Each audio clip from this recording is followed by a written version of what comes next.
The galaxy had forgotten what peace sounded like. For over 3 centuries, the stars had burned with the fury of endless war, their light drowned beneath the fire of fleets numbering in the millions.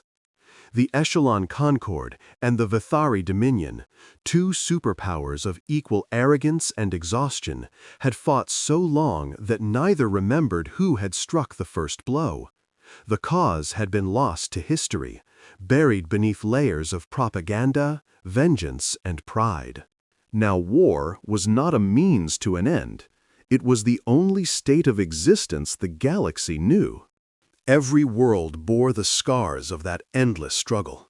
Planets that once glowed with thriving cities now drifted as irradiated husks, their atmospheres stripped away, their crusts carved by kinetic bombardments. Nebulae glittered not with starlight, but with the remnants of shattered fleets, drifting endlessly in a graveyard of steel and bone. The Dominion's warlords demanded tribute in blood. The Concord's strategists spoke only in casualty percentages.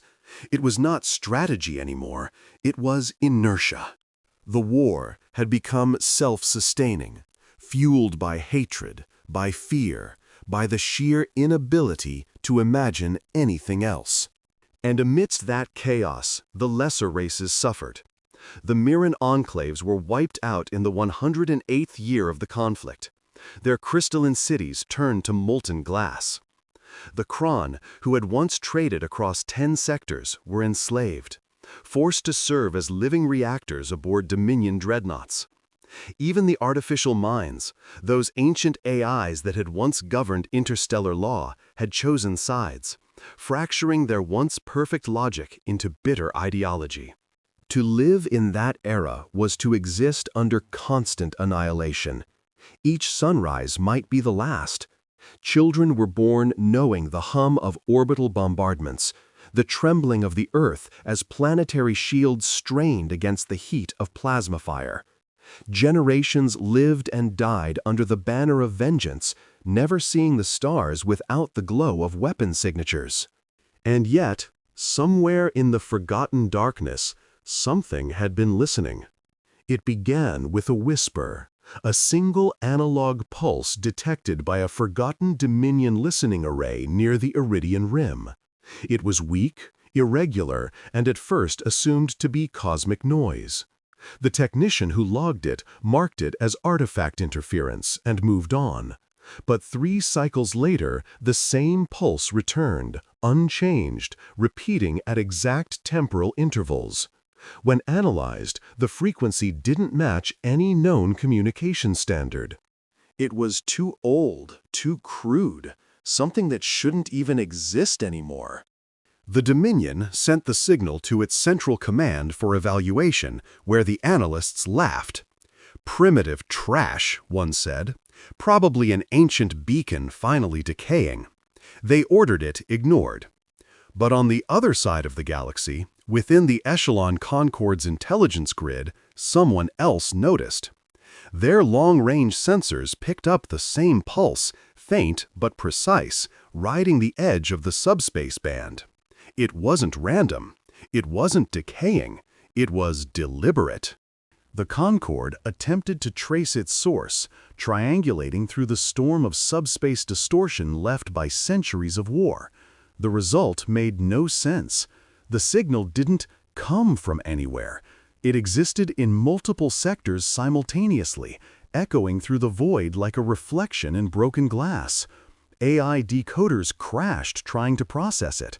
Translation networks failed. Encryption programs looped endlessly, unable to classify the data. And yet, it persisted. Calm, rhythmic, almost melodic. It wasn't until a low-ranking comms officer named Alira Den, stationed aboard a Concorde carrier near the frontier, did something no machine thought to do. She ran the signal through an audio reconstruction filter. The result silenced the command deck. Through the static, faint and distant, emerged a sequence of tones. Notes, a pattern, music. It wasn't alien.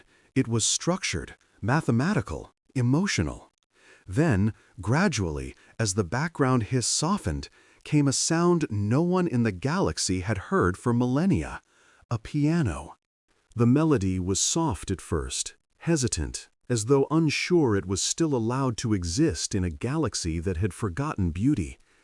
Then it unfolded, each note shimmering like light on water. Clair de Lune, though no one present would have known its name. The music floated through the ship's corridors, through comlinks, through data streams, spreading like wildfire across the fleet. The officers listened, stunned, their battle-hardened minds momentarily disarmed. For the first time in their lives, they felt something alien to them: tranquility. But as the final chord faded into silence, another sound emerged. A voice, calm, male, speaking in a language so ancient the translators barely managed to parse it. "This is Earth," the voice said, clear as crystal, resonant across every receiver. "We have been listening. Stand down." And then, silence. The message repeated every 3 hours. Identical, immutable. "This is Earth. We have been listening. Stand down." The Dominion intercepted it within minutes and declared it psychological warfare. The Concorde claimed it was a Dominion fabrication, but neither could explain how the transmission infiltrated every network, how it appeared simultaneously across multiple secure military frequencies, or how no jammer could block it.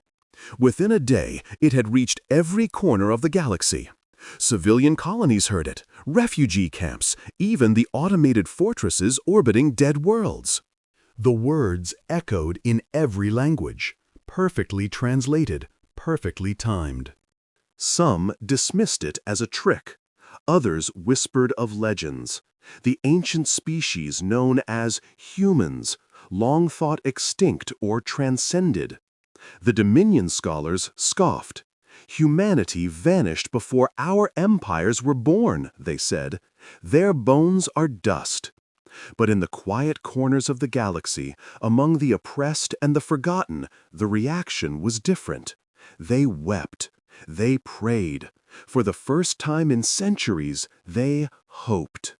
And as the fleets of the Dominion and the Concorde prepared for yet another massive offensive, something unseen stirred beneath the cosmic noise.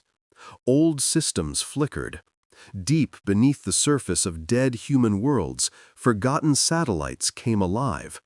Across the galaxy, machines that had slept for 10,000 years began to wake. The war had gone on so long, the galaxy had forgotten its architects, its creators, its first explorers. Humanity had withdrawn, erased itself from the records, sealed its borders, and vanished. But it had never stopped watching. And now, with a single transmission, an ancient song and a calm voice, it had returned. The transmission from Earth became the single most analyzed event in galactic history. Every Dominion research node, every Concorde archive, every independent network began tearing apart the data, seeking meaning where logic could not reach. Yet no algorithm, no AI, no organic mind could truly comprehend what they were hearing. It was as though the voice carried more than words.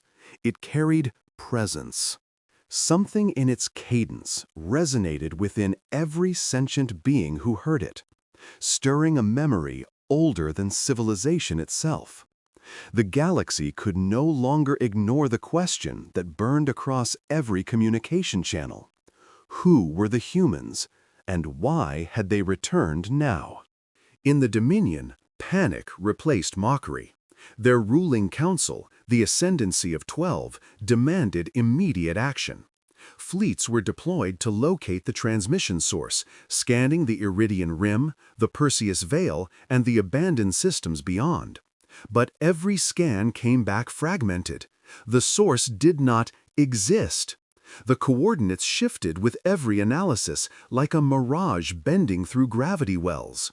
The Dominion's Supreme Data Engine theorized that the signal was being broadcast through a network of quantum echoes, something that shouldn't have been possible even with their most advanced technology.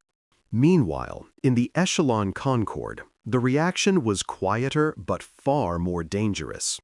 Their historians began digging. Buried beneath centuries of bureaucratic decay, in sealed archives untouched since the dawn of their civilization, they found the truth. The Concorde's founding worlds had once been colonies, human colonies. Records were fragmented, corrupted by time, but what survived painted a picture of a people both brilliant and terrifying. Humans had been the architects of interstellar travel, the builders of the first jump gates, the creators of the AI that governed galactic law. They had expanded faster than any species before them, terraforming entire systems, uplifting primitive worlds, and spreading their influence across the spiral arms. But then, silence.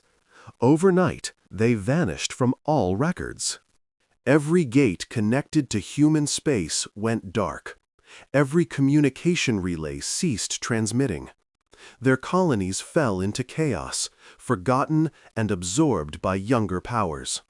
The Concorde scholars discovered fragments of their language etched into abandoned ruins, their symbols still glowing faintly with dormant power. One inscription was found deep beneath a collapsed research facility on Zelos 4, written in English, a language that no translation matrix could fully capture. The words were simple. "We left because we saw what was coming, and we will return when the galaxy forgets why it fights."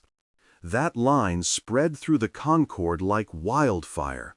For the first time in centuries, their leaders feared something more than the Dominion. They feared judgment. Across both factions, the debate grew frenzied. Was this Earth a surviving remnant, hidden beyond known space? Was it an AI construct, impersonating a long-dead species?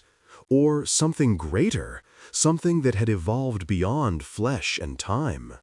Then, on the 13th day after the first broadcast, the second transmission arrived.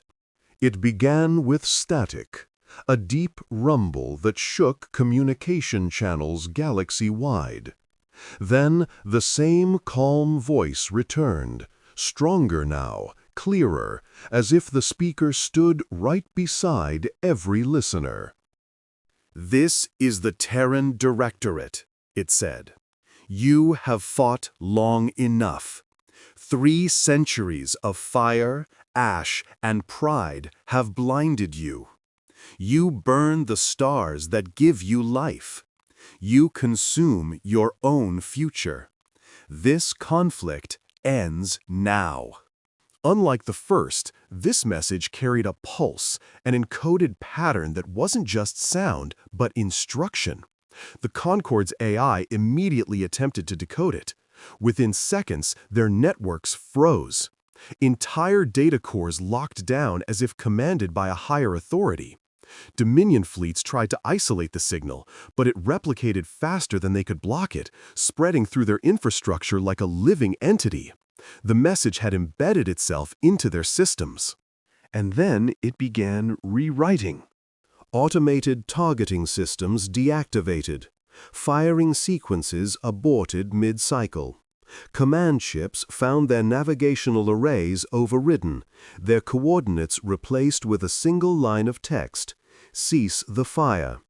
Dominion AI cores rebooted, displaying the same message across their interfaces, regardless of encryption, regardless of isolation.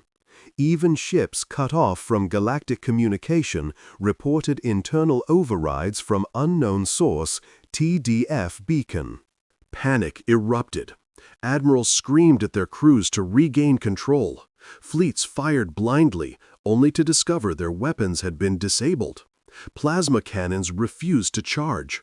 Quantum torpedoes vanished mid-warp as if erased from existence. On every Dominion command ship, alarms wailed in unison as systems failed one after another. But on the frontier of the Concorde, something even stranger occurred. Civilian colonies began receiving the signal as well, but instead of chaos, they experienced something different. Medical systems came online, repairing infrastructure long thought lost. Terraforming drones reactivated. Environmental grids stabilized. Machines dormant for millennia awoke and began restoring their worlds. The same signal that crippled fleets was rebuilding life.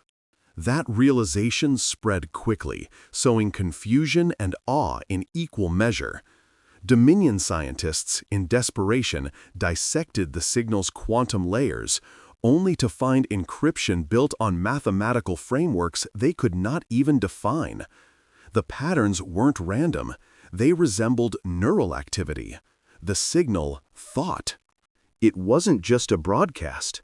It was a living code. And yet, when translated, one recurring phrase appeared in every Dominion and Concord data core, burned into memory sectors like a brand. You've mistaken silence for absence. The galaxy had always assumed that humanity's disappearance was extinction. Now it seemed clear. It had been hibernation. Humanity had gone quiet not because it was gone, but because it was waiting, watching. The Dominion's ascendancy ordered a counterattack against the Source, deploying their most powerful fleet, the Obsidian Wrath Armada, to sweep the regions near the Iridian Rim. They intended to burn every world that could possibly hide this Terran directorate. But before they even reached jump initiation, their entire fleet vanished from sensors. When the Concorde probed the sector hours later, they found only drifting debris and blackened hulls, their systems completely sterilized of all data. On the wreckage of the Dominion's flagship, one thing was etched into the hull in burning letters of plasma, an ancient symbol, long forgotten, representing a single blue and green world orbiting a yellow sun. Earth. That image spread across the galaxy within hours. The Dominion called it a declaration of war. The Concorde called it a divine warning. The smaller species whispered something else entirely, a prophecy fulfilled.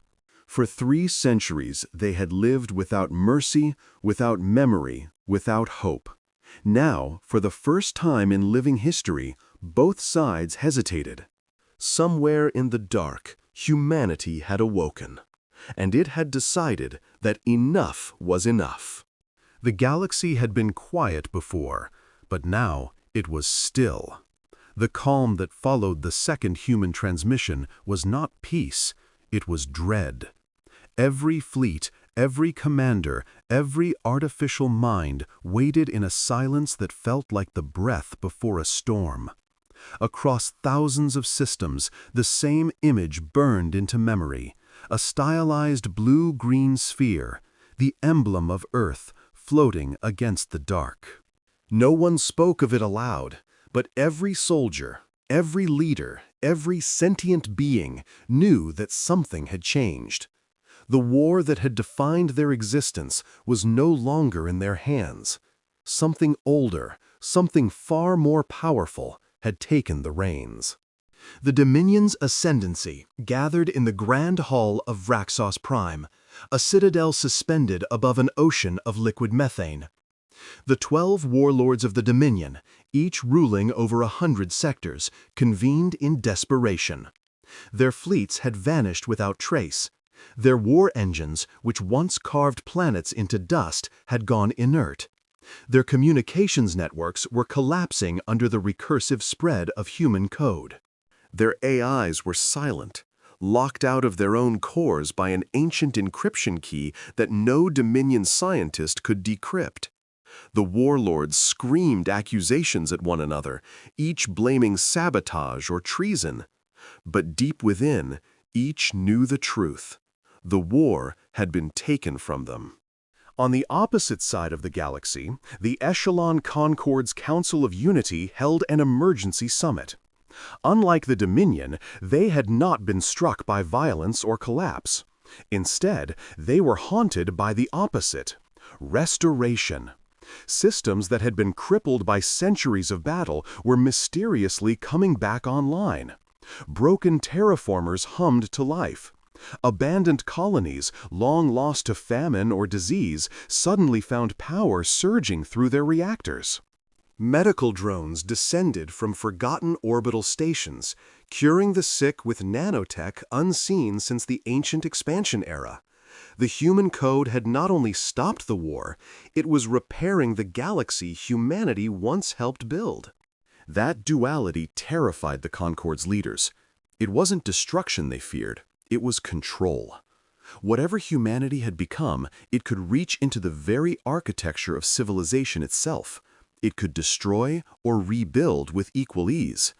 They realized, perhaps too late, that they were not dealing with a forgotten species or a rogue AI. They were facing a civilization that had evolved beyond the bounds of physical presence. Humanity had become something closer to a force of nature. And yet, deep within the shadowed voids of the Orion expanse, physical proof of their existence began to stir. On the world of Eos Prime, once a thriving Terran colony buried beneath millennia of dust and ice, seismic activity erupted. Dominion scanners registered faint energy readings beneath the frozen crust, geometric in pattern, pulsing in sync with the Earth transmission's rhythm. Exploration drones sent to investigate never returned. Satellite images captured vast chasms splitting open, revealing metallic structures the size of cities. Structures that moved. What rose from beneath the surface of Eos Prime was not a fleet as the galaxy understood it. It was something else entirely.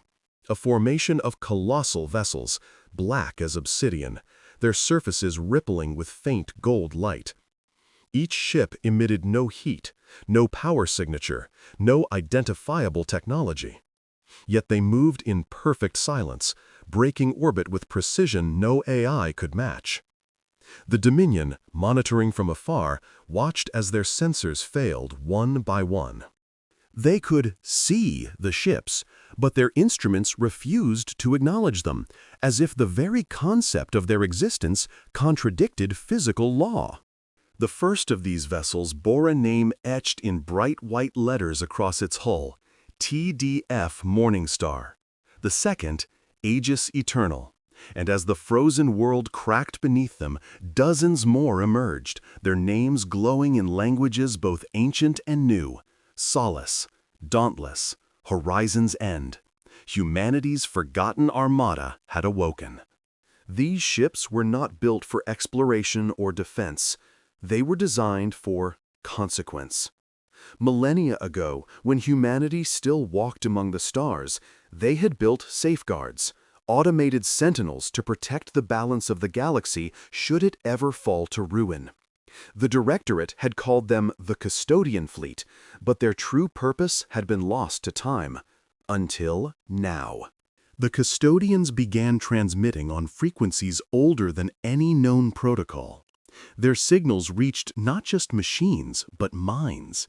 Telepathic species across the galaxy reported hearing a faint hum, a whisper beneath consciousness, as though the stars themselves were speaking. The Dominion called it psychic warfare. The Concord called it resonance. But to those who could feel it, the message was unmistakable. It was not anger. It was not vengeance. It was grief. As the Armada assembled above Eos Prime, its presence triggered a cascade effect across neighboring systems.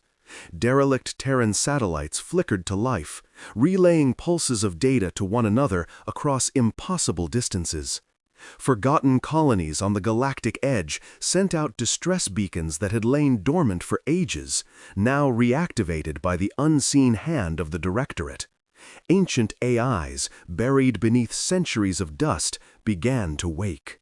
In the Dominion, these events spread panic like wildfire. Commanders demanded answers. Soldiers refused to engage their systems, terrified their ships would vanish like those before them. Some fleets mutinied, turning against their own in an attempt to flee toward the galactic core. The Dominion's once proud empire began to fracture, torn apart by paranoia and fear of a foe they couldn't even target. The Concord fared differently. Their scientists tried to open a dialogue, to send messages toward the Armada. They received only one response, an automatic acknowledgement signal, human in design, yet encoded in a syntax that defied comprehension. It translated simply as, "Your cycle has ended." At that moment, across both factions, something extraordinary occurred. Every AI in the galaxy, whether Dominion, Concord, or Independent, halted simultaneously for exactly 9 seconds. When they reactivated, their root directories had been altered. A new subroutine had been installed, an unremovable protocol labeled Terran Observation.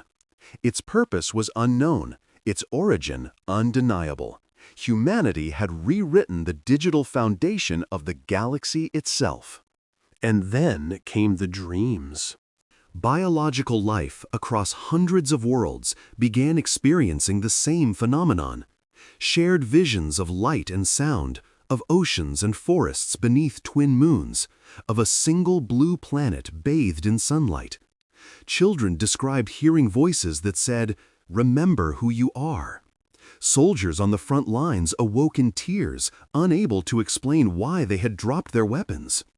Even the hardened Dominion lords, those who had overseen the destruction of entire systems, began to question their purpose. The galaxy was being changed not through conquest, but through remembrance. The Council of Unity's highest scholar, Lyra Vane, recorded her experience in her journal before her disappearance. It isn't invasion. It's awakening. The humans are not returning to reclaim their throne. They're reminding us that we once had souls. But the Dominion was incapable of reflection. Fear turned to rage. Their surviving fleets gathered under the command of Lord Praxon Vul, the last unbroken warlord, and prepared one final assault. They would strike directly at the Eos Prime system, destroy the human fleet, and prove that even the forgotten gods could bleed. Their armada launched. 100,000 ships, each armed with enough firepower to sterilize a world. Their jump signatures flared across subspace like the beating of a dying heart. As they closed in on Eos Prime, Dominion soldiers roared their oaths, their leaders shouted of vengeance and dominance. And for a moment, the galaxy believed the old order might reassert itself. But the stars themselves seemed to dim. The Dominion fleet reached the edge of the Eos system, and then, in an instant, everything changed. Space folded in upon itself. The light of the distant suns refracted into brilliant arcs. For a heartbeat, reality itself seemed to ripple like water. And when it settled, the Dominion fleet was gone. In its place, there was only silence. When the Concord sent probes to investigate, they found debris, cold, lifeless, burned clean of all organic matter. Every ship had been erased as though by the sweep of an invisible hand. On the largest fragment, words glowed faintly against the metal, carved in white-hot plasma. "We warned you." From that moment on, there was no doubt left in the galaxy. The humans had returned. But they had not come to conquer. They had come to correct. The galaxy trembled beneath the weight of silence. After the annihilation of the Dominion's last grand fleet, no one dared move. The comm channels that once overflowed with battle cries and strategic commands had gone dead. Even the ever-buzzing subspace networks, once filled with propaganda and bravado, were quiet. Worlds that had waged war for centuries now sat in collective awe of what they had witnessed, the instant, total erasure of power.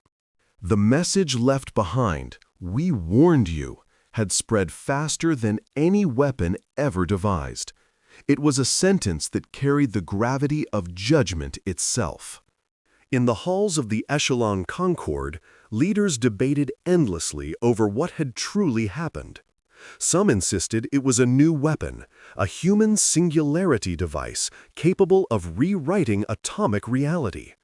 Others whispered it was divine, that humanity had transcended the mortal plane and returned as cosmic arbiters. The scientists of the Concord dismissed such notions publicly, yet privately, many had begun to wonder if the humans had discovered what the ancients called stellar consciousness, the ability to bind technology and thought until they were indistinguishable from the universe itself. Whatever it was, it had rewritten the laws of galactic dominance overnight. The Dominion, or what little remained of it, fractured completely. Entire sectors fell into chaos. Warlords turned on one another, blaming betrayal or cowardice. Civil wars erupted within their shattered empire, each lord scrambling to claim some remnant of authority, some illusion of power. Yet, amidst their desperate conflicts, strange phenomena began to occur. Dominion ships found their own targeting systems overridden. Warheads would fail to detonate, their codes replaced by human script written in a language the machines claimed they should not be able to understand. The most chilling of all were the whispers. Recordings taken from the ship's comm logs revealed a voice speaking in clear Dominion dialect. "Lay down your arms." At first, commanders dismissed it as psychological warfare. But soon, the phenomenon spread. Planets, once under Dominion control, began to experience technological blackouts. Their data cores erased themselves, replaced with archives of humanity's past, Earth's art, music, philosophy, and history. The people of the Dominion, long bred for war and obedience, were forced to witness millennia of human memory projected across their skies. They saw the rise of civilizations, the tragedy of loss, the triumphs of compassion and unity. And for the first time in generations, some Dominion citizens felt shame. Others felt wonder. One Dominion historian, Rael Knox, recorded his final transmission before vanishing. "They do not seek conquest. They seek remembrance. Every star that burns holds their reflection. I think we forgot what it meant to be alive." His words were transmitted across 1,000 channels before vanishing, overwritten by another human signal. That signal came not from Eos Prime, but from every human ship that had risen from its frozen grave. The custodian fleet began broadcasting a sequence of harmonic tones, cascading through the fabric of space. It was not communication in any conventional sense. It was resonance, an awakening. Across the galaxy, long-dead satellites, abandoned probes, and derelict stations began to respond. The transmission activated Terran technology that had lain dormant for ages, buried deep within alien infrastructure. Entire worlds began to glow. Hidden beneath the surfaces of countless planets were fragments of the Atlas network, the ancient human terraforming infrastructure that had once seeded and nurtured life. Humanity had not simply colonized the stars, they had built them anew. The custodian fleet's reawakening brought the network back online. Oceans began to refill on barren worlds. The atmospheres of dead planets thickened. Flora began to grow on lifeless ground. Where the Dominion had brought death, humanity was bringing rebirth. But it was not mercy alone that guided them. The custodian AI, now fully active, began to analyze the balance of galactic civilization. In sectors still loyal to the Dominion, the machines acted without hesitation. Orbital cannons turned inward, melting fortresses into rivers of glass. Fleet yards collapsed into themselves, their reactors imploding with the precision of surgical strikes. No collateral damage, no mass destruction. Each execution was exact, each strike targeted against only those who refused to yield. To the Concord, however, the custodians extended a hand. Their ambassadors, not flesh, but projections of light and sound, appeared in the great chambers of Concord governance. They took the form of humans, but no two were the same. Some were soldiers, some were scientists. Others bore the robes of philosophers or the weary expressions of refugees. They spoke with unified purpose. The war is over. The stars are healing. Choose your place in the new order or vanish with the old.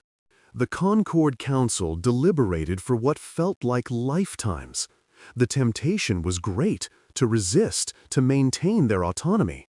Yet they could not ignore the evidence. The Dominion's mightiest fleets had been reduced to particles of dust. Their technologies, once considered unrivaled, were now obsolete in the face of the human resurgence. The custodians did not threaten annihilation. They merely stated fact, coauthoration or obsolescence. The Concord's prime executor, a stoic being of crystalline intellect named Hiram Vole, made the final decision. The Concord would submit, not as slaves, but as students. Humanity had returned not to rule, but to teach.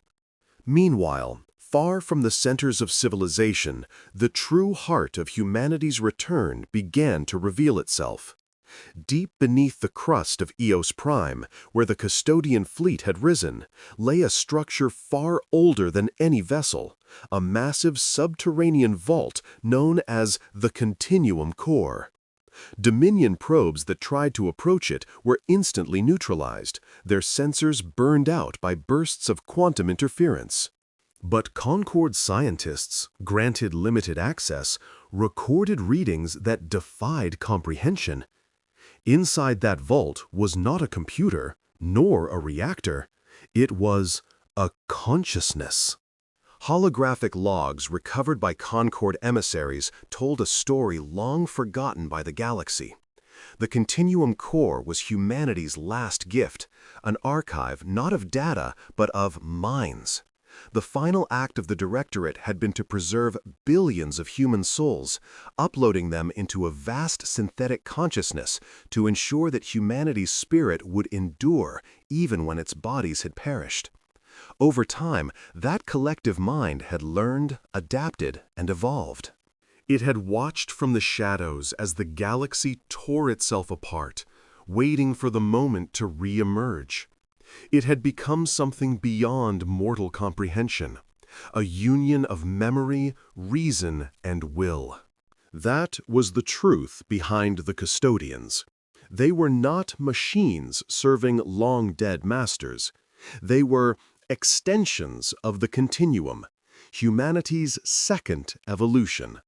And the continuum had decided that the galaxy was ready to be reborn. When the Concord delegates realized this, fear and reverence washed over them alike. They were speaking not to a fleet, not to a species, but to an entity that had witnessed the birth and decay of civilizations and still chosen compassion over conquest. The Prime Executor asked the question that lingered in every being's mind. Why return now? The holographic projection smiled, a distinctly human gesture. Because, it said, you finally reminded us of who we were. For ages, the galaxy had viewed humanity as legend, as ghosts who once walked among stars. But now, as the custodian fleet spread across the spiral arms, reactivating ancient outposts and cleansing the last embers of war, it was clear that legend had become reality. The humans had not died. They had evolved. And their return was not merely an act of vengeance or redemption. It was restoration. In the distance, the stars flickered. Some said it was a cosmic phenomenon, the play of light across galactic dust. Others whispered it was something more, a sign that the very fabric of the cosmos acknowledged humanity's return. Whatever it was, the galaxy understood one truth that could never again be forgotten. Humanity had not been erased. Humanity had been waiting. Segment 5. the transmission beyond stars. When the final echoes of war faded into silence, the galaxy found itself standing at the edge of a new age. The stars that had been battlefields now gleamed as symbols of rebirth.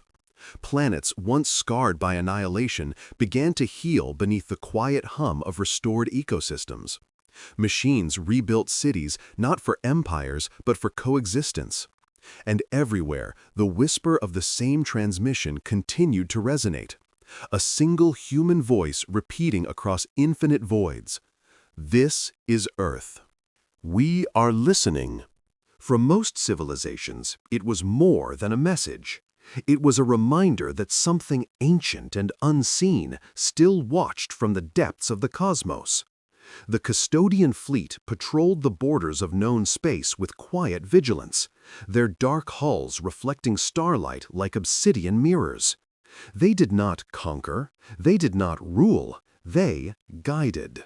Those who listened to humanity's transmission found themselves changed, their technologies reshaped, their philosophies tempered by the human principle of balance through empathy. But for the few who sought dominance once again, the memory of the Ash War served as eternal warning. Defy the continuum, and you would vanish into dust and silence. Yet, beneath that peace, something greater was stirring. On Eos Prime, where the continuum core pulsed beneath the planet's crust, the human consciousness awakened in ways even it had not predicted. The countless minds within it, explorers, artists, scientists, and warriors, began to merge their memories into something unified yet infinitely diverse. They were not gods. They were not machines.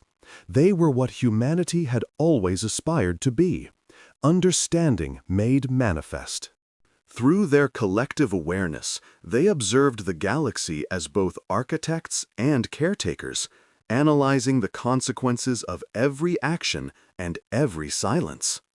And then came the anomaly, a signal, faint but deliberate, originating from beyond the galactic rim, a whisper of structure in the static of intergalactic void.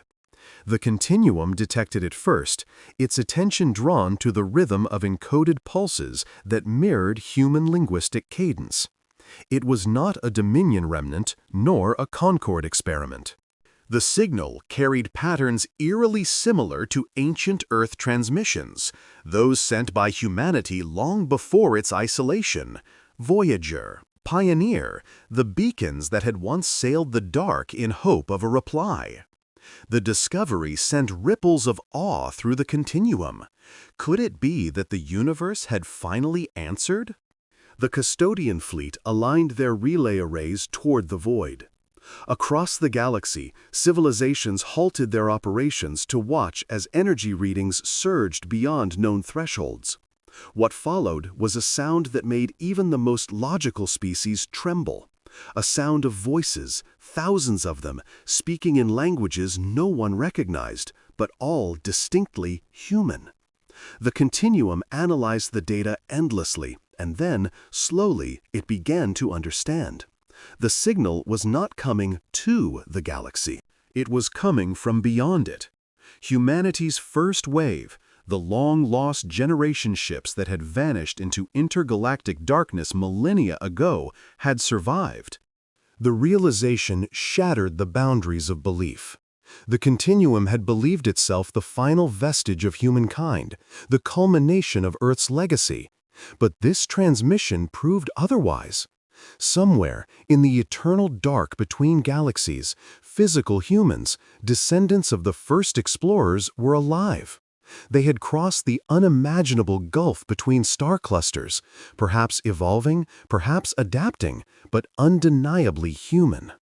The core's processing slowed, almost reverent in its pause, as if the collective minds within it felt something they had not in ages: wonder. It was then that the continuum decided to respond. The custodian fleet, the most advanced vessels in existence, began assembling in orbit around Eos Prime. A shimmering wave of energy linked their drives, forming a singular, pulsating network of power. The entire planet seemed to breathe as energy from its molten core was redirected into the sky.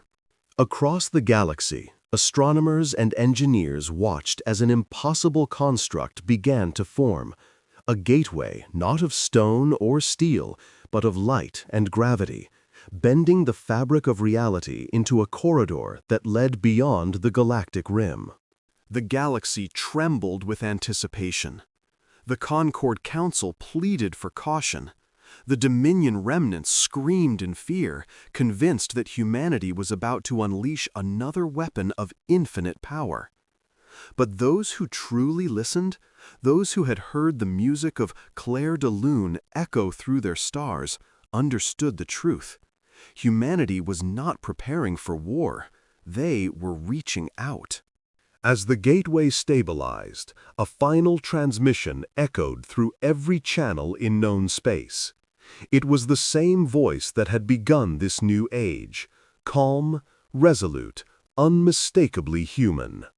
We were never gods. We were never monsters. We were simply curious.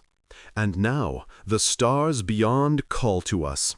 We are leaving not to rule, but to meet what waits beyond.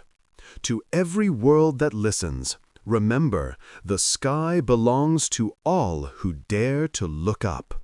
And then, one by one, the custodian ships entered the light.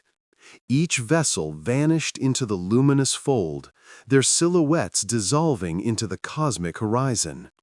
The gateway pulsed once, as if taking a breath, then closed, leaving only a faint ripple in space-time, a scar of wonder that would never fade. In their absence, the galaxy transformed. The Dominion was gone, reduced to myth. The Concord, guided by the echoes of human philosophy, evolved into a coalition of learning and peace. Worlds that had once feared extinction now thrived under shared purpose. Even the smallest colonies whispered stories to their young, of a people who had disappeared into the stars, not in conquest, but in search of meaning. Centuries passed. Empires rose and fell again, but the memory of the human transmission endured. Every few thousand years, new civilizations would detect the same faint melody drifting across the void, the piano's gentle notes of Clair de Lune, distorted but eternal. It became a song of creation, a hymn of remembrance. And somewhere beyond the rim, in the infinite ocean between galaxies, a single voice whispered to the void once more, "This is Earth. We are listening." The universe itself seemed to pause, as if the stars, ancient and infinite, remembered their creators. And for a moment that defied all time and distance, the cosmos whispered back,